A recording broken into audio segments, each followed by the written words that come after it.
Juara bertahan Liga Champions musim lalu Manchester City akan bertandang ke markas FC Copenhagen di leg pertama babak 16 besar Liga Champions. Pasukan Pep Guardiola yang tampil superior sepanjang penyisian grup akan diuji kemampuannya oleh tim kejutan asal Denmark di Parken Arena Rabu 14 Februari dini hari waktu Indonesia Barat. Manchester City lolos ke babak 16 besar Liga Champions 2023-2024 setelah berhasil menjadi juara grup G dengan poin sempurna 18. Sementara itu, keberhasilan FC Copenhagen lolos ke babak 16 besar Liga Champions musim ini menjadi pencapaian pertama mereka sejak tahun 2011 lalu. Wakil Liga Denmark itu berhasil membuat kejutan dengan lolos sebagai runner-up grup A yang berisikan Bayern Munchen, Manchester United, dan Galatasaray. Meski bukan tim yang diunggulkan, namun Copenhagen berhasil meraih 2 kemenangan, 2 imbang, dan 2 kekalahan, termasuk diantaranya saat mempermalukan Manchester United 4-3 di Parken Arena. Bagi Manchester City, pelatih Pep Guardiola melihat keseriusan skuadnya saat ini sebagai tanda ingin kembali merebut trofi si kuping besar. Pep juga mengklaim jika ia akan tetap waspada meski di atas kertas diunggulkan atas FC Copenhagen. Salah satu hal yang diwaspadai Pep Guardiola dan Manchester City di markas FC Copenhagen adalah keangkeran markas mereka, Stadion Parken. Beberapa tim kuat dibuat tak berkutik di stadion kebanggaan Denmark tersebut. FC Copenhagen dikenal susah ditaklukkan jika bermain di hadapan pendukungnya sendiri. Musim ini mereka hanya kalah 1-2 dari Bayern Munchen, menggasak Manchester United 4-3 dan menggasak Galatasaray dengan skor 1-0.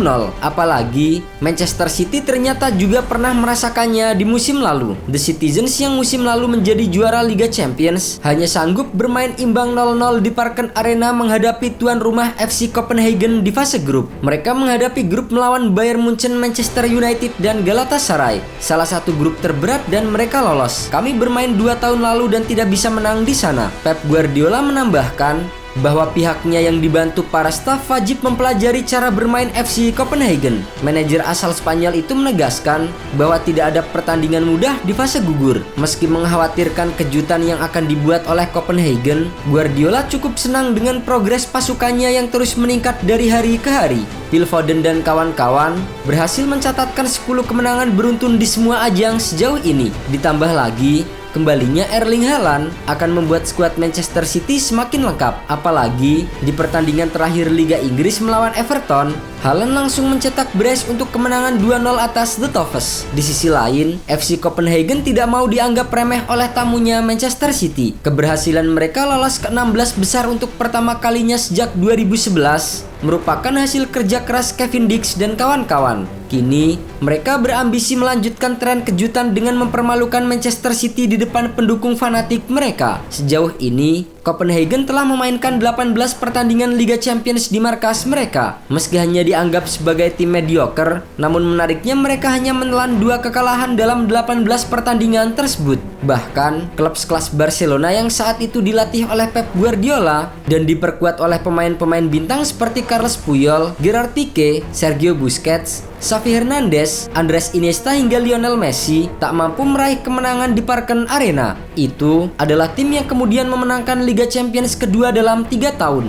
Sebuah tim yang dianggap oleh banyak orang sebagai klub terbaik sepanjang masa. Namun, FC Copenhagen yang mewakili Liga Super Denmark menahan imbang mereka 1-1 di Parken Arena. Melihat peluang timnya jelang menghadapi Manchester City, Direktur Olahraga FC Copenhagen Peter Christensen yakin hasil positif klub di Eropa telah memberi mereka kepercayaan diri untuk bermain lebih agresif. Tentu saja kami underdog, tapi kami memutuskan untuk mengubah cara kami mendekati pertandingan. Kami memutuskan untuk menggunakan pendekatan yang lebih agresif dan optimis, dan bermain dengan lebih berani, bahkan jika kami menghadapi pemain kelas dunia. Di Liga Champions musim lalu, Copenhagen memang berhasil menahan imbang Manchester City di Parken Arena. Namun saat bermain di Etihad, tim asuhan Jacob Nistrat tak mampu berbuat banyak dan berakhir dengan kekalahan 5-0. Dengan diperkuat oleh pemain terbaiknya, Manchester City diyakini akan kembali menurunkan formasi 4-1-4-1. Di posisi kiper, Ederson Moraes masih akan diandalkan dan diharapkan bisa menorehkan clean sheet di Parken Arena. Kemudian di posisi back ada Kyle Walker yang berpeluang kembali ke starting 11 dan menjalankan tugasnya di sisi kanan pertahanan. Sementara itu,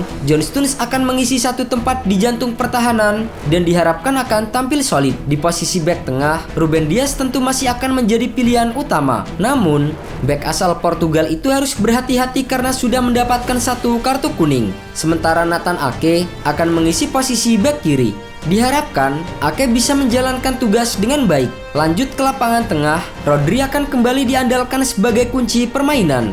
Sementara Kevin De Bruyne yang telah pulih dari cedera akan kembali diandalkan sebagai otak serangan Pep Guardiola. Lanjut, ada Julian Alvarez yang berpeluang mendapatkan kesempatan bermain dan diharapkan bisa mencetak gol sekaligus membuat lini belakang tuan rumah kerepotan. Ia akan membantu Bernardo Silva yang mengisi satu tempat di depan untuk mengeksploitasi lini pertahanan lawan. Kemudian, Phil Foden bisa membantu memecah kebuntuan seperti saat ia mencetak hat-trick sensasional melawan Brentford akhir pekan lalu. Sementara di posisi ujung tombak, ada sang monster Erling Haaland yang haus gol setelah absen karena cedera. Di sisi lain, tuan rumah Copenhagen dalam kondisi kurang meyakinkan jelang menjamu Manchester City. Pasukan Jacob Nistrap hanya mampu meraih 2 kemenangan, 2 kekalahan dan 1 hasil imbang dalam 5 pertandingan terakhir mereka musim ini. Untuk menghadapi tim sekelas Manchester City, diprediksi Copenhagen akan mengandalkan formasi 4-3-3 seperti saat mereka mengalahkan Manchester United di Parken Arena. Di posisi kiper, Kamil Grabara akan kembali diandalkan di bawah Mister Gawang. Kemudian ada Ankersen, Dennis Favro, Elias Jellert dan juga center back berdarah Indonesia Kevin Dix yang akan menjadi andalan di lini belakang. Di posisi tengah, FC Copenhagen akan memainkan Lucas Lerreger, Rasmus Volk dan Diogo Gonçalves. Sementara di lini depan, Jacob Nistrap diyakini akan kembali memainkan trio El Yunusi, Victor Claesson dan Elias Achuri untuk memecah kebuntuan.